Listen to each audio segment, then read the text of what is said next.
مقتول لیگی کارکن کے اہل خانہ حکومتی عتاب کا نشانہ۔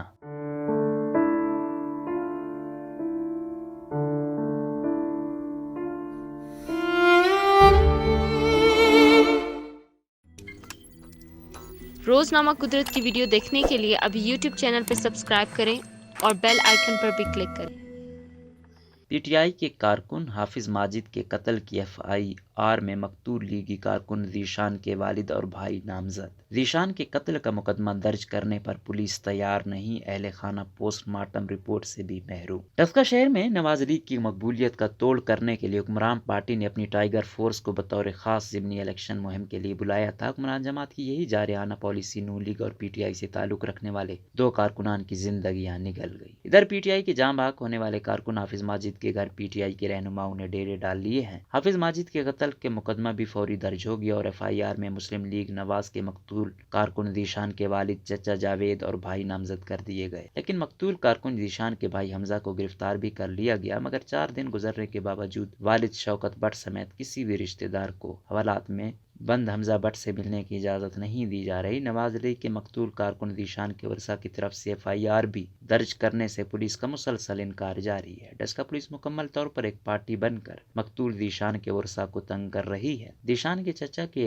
ڈیرے اور گھر پر چھاپے مارنے کے علاوہ وہاں سے قیمتی سامان بھی لے اڑی۔ دوسری جانب مریم نواز سے ملاقات کے دوران مقتول ذیشان کے والد شوکت بٹ کا میڈیا کے سامنے کہنا تھا کہ وہ اپنی تمام اولاد نواز شریف پر قربان کرنے کے لیے تیار ہے۔ مقتول ذیشان کے والد کا امت سے بات چیت کرتے ہوئے کہنا تھا کہ میں آپ کو اپنے دور کی کہانی کیسے بتاؤں، میرے جوان بیٹے کو میری آنکھوں کے سامنے مار دیا گیا ہے، ایک بیٹا مار دیا اور دوسرے کو حکمراں جماعت نے پولیس کے ہاتھوں گرفتار کرا دیا ہے۔ اس کی گرفتاری کو 4 دن ہو چکے، اس دوران اس سے تھانے میں ملاقات کی بھی اجازت نہیں مل سکی۔ اس کی ماں بھی بار بار کہتی ہے کہ اس سے مل کر اس کا پتہ کر کے تو آؤ، لیکن میں حکومت اور پولیس کے سامنے بے بس ہوں اور ہمیں ملنے دیں تو ہم ملیں۔ پولیس کا رویہ تو سمجھ سے بالاتر ہے کہ اس نے ہمارا بیٹا قتل ہونے کے بعد ہمارے ہی اہل خانہ کو ٹارگٹ کیا ہوا ہے۔ میرے بھائی جاوید بٹ کے گھر سے چھاپے کے دوران سامان اور زیور تک پولیس اٹھا کر لے گئی۔ جب میرے ہی بیٹے کو قتل کیا گیا تو میں اس سے زیادہ دور نہ تھا۔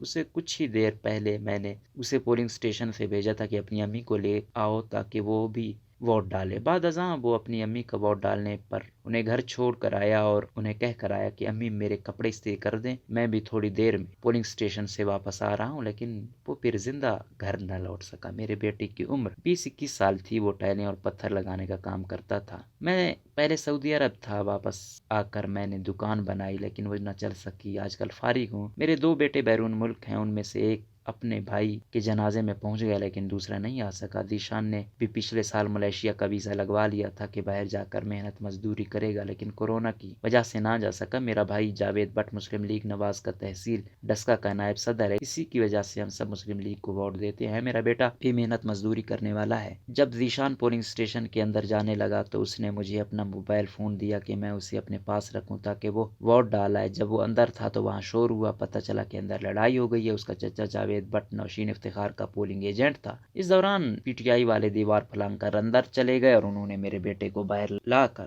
نالے میں گرا دیا۔ نالے میں گرانے کے بعد گولی مار دی۔ میں جب پہنچا تو میرے بیٹے نے بتایا ابو مجھے گولی لگ گئی، اسپتال لے جایا گیا، لیکن کافی دیر گزرنے کے بعد بھی ڈاکٹروں نے میرے بیٹے کو دیکھا ہی نہیں۔ وہاں بھی پی ٹی آئی والوں کی سنی جا رہی تھی، ہماری نہیں۔ ڈاکٹروں نے میرے بیٹے کو دیکھا ہی نہیں۔ شروع ہی میں مجھے کہا جاتا رہا ہے کہ فکر کی کوئی بات نہیں، لیکن 1 گھنٹے بعد بتایا گیا کہ اس کی ڈیتھ ہو گئی۔ ابھی تک پوسٹ مارٹم رپورٹ بھی ہمیں نہیں ملی ہے۔ پولیس ہماری سننے کو ہی تیار نہیں، جیسے وہ ایک فریق بن چکی ہے۔ جب مریم نواز آلومار شریف آئیں تو مجھے بھی بلایا گیا تاکہ مریم صاحبہ مجھ سے تعزیت کر سکیں۔ انہوں نے مجھے کہا آپ کے ساتھ انصاف ہوگا، دیکھیں کب انصاف ہوتا ہے، مجھے کسی سے کیا گلہ ہے۔ کہ فردوس عاشق ایوان سمیت دوسرے کئی حکومتی رہنما مقتول ماجد کے گھر آئے اور تعزیت کی، لیکن میرے بیٹے کو جیسے وہ غیر ملکی سمجھتے رہے۔ حالانکہ تعزیت کے لیے تو میرے یہاں بھی آ سکتے تھے۔ حکومت تو سب عوام کے لیے ہوتی ہے، صرف اپنی پارٹی کے لیے تو نہیں ہوتی۔ ان کا مزید کہنا تھا کہ پی ٹی آئی کا حامی نوجوان ماجد جو مارا گیا ہے، اس کے خاندان کے ساتھ ہماری کوئی دشمنی نہ تھی، بلکہ ایک ہی گاؤں کے رہائشی ہونے کے ناطے اچھی سلام دعا تھی، ہماری کسی سے دشمنی نہیں ہے۔ دوسری جانب پی ٹی آئی کے مقتول کارکن ماجد کے چھوٹے بھائی قمر زمان نے مختصر بات چیت میں امت کو بتایا کہ میرا بھائی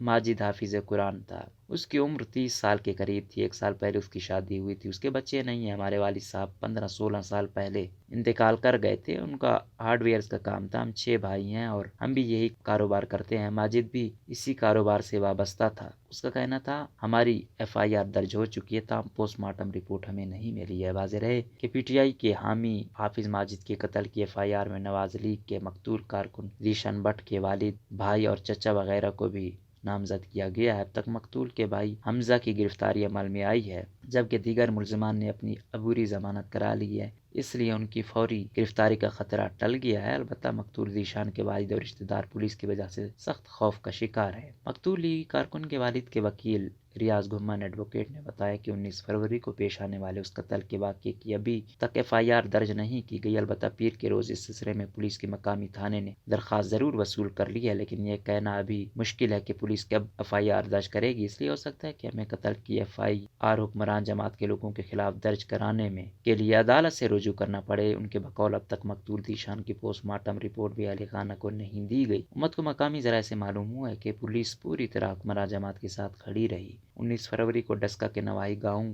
گوئندکے میں NA 75 کے ضمنی انتخابات کے موقع پر پولنگ کے دوران فائرنگ سے زخمیوں میں اب بھی 3 کی حالت نازک ہے۔